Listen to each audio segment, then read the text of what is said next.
చరిత్రలోని కొన్ని యుద్ధాలు కేవలం రాజ్యాధికారం కోసమే కాదు, భక్తి, ధర్మం, నమ్మకం కోసం కూడా జరిగాయి. అటువంటివే క్రూసేడర్ యుద్ధాలు. పోప్ ఆదేశంతో యూరప్ నుండి బయలుదేరిన క్రైస్తవ సైన్యాలు ముస్లిం పరిపాలనలో ఉన్న జెరూసలేం పట్టణాన్ని తిరిగి స్వాధీనం చేసుకోవాలన్న లక్ష్యంతో పోరాడిన యుద్ధాలే ఈ క్రూసేడర్ యుద్ధాలు. 11వ శతాబ్దం నుండి 13వ శతాబ్దం వరకు యుద్ధాలు జరిగాయి. మొదటి క్రూసేడ్ 1096వ సంవత్సరంలో ప్రారంభమైంది.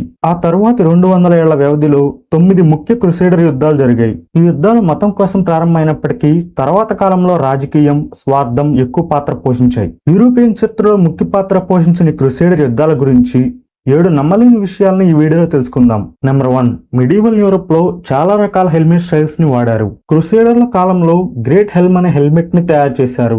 ఈ హెల్మెట్ ఆ కాలంలో చాలా పాపులర్ అయింది. మిడిల్ ఈస్ట్ ప్రాంతాల్లో ఉన్న వేడి మరియు యుద్ధ రంగాల్లో తమని రక్షించుకోవడానికి మంచి హెల్మెట్లు క్రూసేడర్లకు అవసరం అయ్యాయి. దీంతో అప్పట్లో ఉన్న హెల్మెట్లకి మాడిఫికేషన్స్ చేశారు. ఇలా చేసిన హెల్మెట్లనే తరువాత కాలంలో జరిగిన యూరోపియన్ యుద్ధాల్లో కూడా వాడారు. ముఖాన్ని మొత్తం కప్పే బకెట్ హెల్మెట్లని మన మూవీస్ లో చూస్తాం ఉంటాం కదా, అది ఈ కాలంలో చేసిందే. నెంబర్ 2, క్రూసేడర్లు యుద్ధాలు చేయడమే కాదు, మిడిల్ ఈస్ట్ ప్రాంతాల్లో రాతి భవనాలను కూడా నిర్మించారు. ఇవి తాత్కాలికంగా కట్టినవి కాదు. ఆ సమయంలో ఉన్న రవాణా మార్గాల్ని, క్రూసేడర్లు ఆక్రమించిన భూముల్ని కాపాడటానికి ఈ కోటల్ని మిలిటరీ బేసెస్ గా వాడారు. అలా కట్టిన కోటల్లో ఒక్కటే క్రాక్డెస్ చెవాలియస్. ఈ కోట ఇప్పటికీ చెక్కు చెదరకుండా సిరియాలో ఉంది. ఈ కోటకి బలమైన రాతి గోడలు, వాచ్ టవర్లు, అండర్ గ్రౌండ్ టన్నెల్స్ కూడా ఉన్నాయి. ఇవన్నీ క్రూసేడర్ల వ్యూహాత్మకతను చూపించడంతో పాటు వాళ్ళు అక్కడే శాశ్వతంగా ఉండాలని ఎంతగా ప్రయత్నించారన్న దానికి రుజువు. నెంబర్ 3, క్రూసేడర్లు ప్రత్యేకమైన మిలిటరీ ఆర్డర్లను స్థాపించారు. మిలిటరీ ఆర్డర్లను క్రూసేడర్ సైన్యాల్లో డిఫరెంట్ గ్రూప్స్ అని కూడా చెప్పొచ్చు. వీళ్లలో సైనికులు మాత్రమే కాదు, మంక్స్ కూడా ఉండేవారు.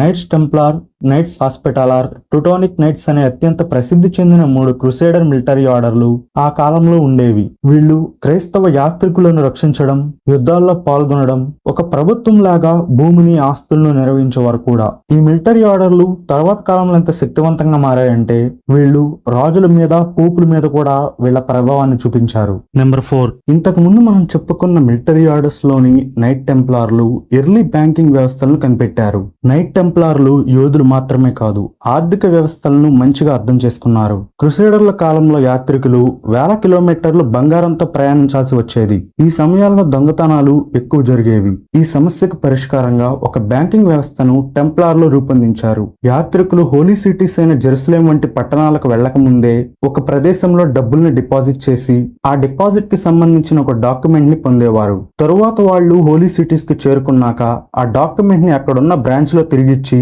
వాళ్లకు రావాల్సిన డబ్బులను తిరిగి పొందేవారు. ఈ వ్యవస్థ ప్రస్తుతం మనం వాడుతున్న చెక్ సిస్టమ్ లాగా పనిచేసేది. ఇలాంటి మంచి ఆర్థిక వ్యవస్థని అమలు చేయడంతో టెంప్లార్ల యొక్క ఆర్థిక బలం మిడీవల్ యూరోప్ లో పెరిగింది. నెంబర్ 5, క్రూసేడర్లు కేవలం ఆయుధాల మీద మాత్రమే ఆధారపడేవారు కాదు. సీక్రెట్ సింబల్స్, హ్యాండ్ సైన్స్, ఇంకా కోడ్స్ ని వాడేవారు. ఇవి వాడటం ద్వారా శత్రువులకు విలువైన సమాచారం చిక్కేది కాదు, వాళ్ల సైనికులకి మాత్రమే ఈ విలువైన సమాచారం అందేది. నైట్ టెంప్లార్లు, హాస్పిటాలర్లు మీటింగ్స్ జరిగే సమయంలో, యుద్ధాలు జరిగే సమయంలో కొన్ని సీక్రెట్ సైన్స్ ని ఎక్కువగా ఉపయోగించారు. యుద్ధ సమయాల్లో తమ వాళ్ళని గుర్తించడానికి, సీక్రెట్ ఇన్ఫర్మేషన్ ని పంచుకోవడానికి ఇవి చాలా ఉపయోగపడేవి. నెంబర్ 6, ఇంగ్లాండ్ రాజుగా పేరు పొందిన రిచర్డ్ ది లయన్ హార్ట్ నిజానికి ఇంగ్లాండ్ లో చాలా తక్కువ సమయమే గడిపాడు. తన 10 ఏళ్ల పాలనలో 6 నెలల కంటే తక్కువ సమయం తన సొంత దేశమైన ఇంగ్లాండ్ లో గడిపాడు. ఎక్కువ సమయం ఫ్రాన్స్ లో గడపడం లేదంటే హోలీ ల్యాండ్ లో యుద్ధాల్లో ఉండేవాడు. ఇంగ్లాండ్ ని ఒక రాజుగా కాకుండా తను చేసే యుద్ధాలకు ధనం అందించే ఒక బ్యాంకుగా చూశాడు. అయినప్పటికీ ఇంగ్లాండ్ చరిత్రలో ఒక ముఖ్యమైన వ్యక్తిగా పేరు సంపాదించాడు.